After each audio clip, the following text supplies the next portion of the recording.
Hi, I'm Whitney. Welcome to day 19 of our 365-day Bible reading plan. Today's reading is titled Jacob's Marriages. Today we'll be reading Genesis chapter 29, verses 14 through 30 together in the New Living Translation. Laban exclaimed, "You really are my own flesh and blood." Stayed with Laban for about a month. Laban said to him, "You shouldn't work for me without pay just because we're relatives. Tell me how much your wages should be."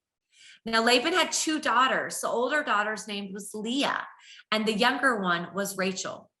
There was no sparkle in Leah's eyes, but Rachel had a beautiful figure and a lovely face. Since Jacob was in love with Rachel, he told her father, "I'll work for you for 7 years if you'll give me Rachel, your younger daughter, as my wife." "Agreed," Laban replied. "I'd rather give her to you than to anyone else.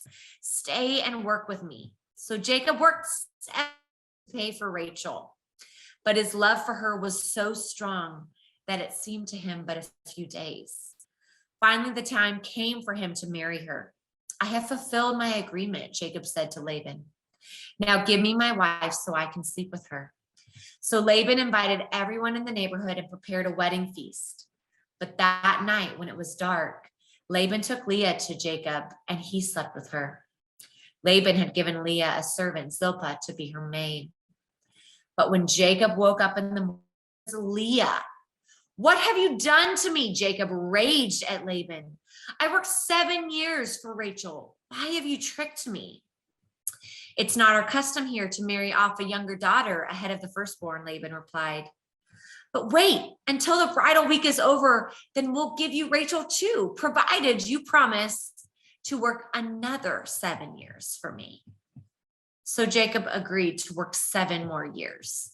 A week after Jacob had married Leah, Laban gave him Rachel too. Laban gave Rachel a servant, Bilhah, to be her maid.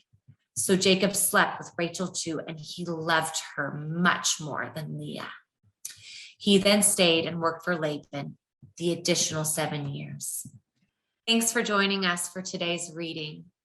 Everyone has an invitation to sit at Jesus's table, and we hope you'll find your story and purpose in God's story.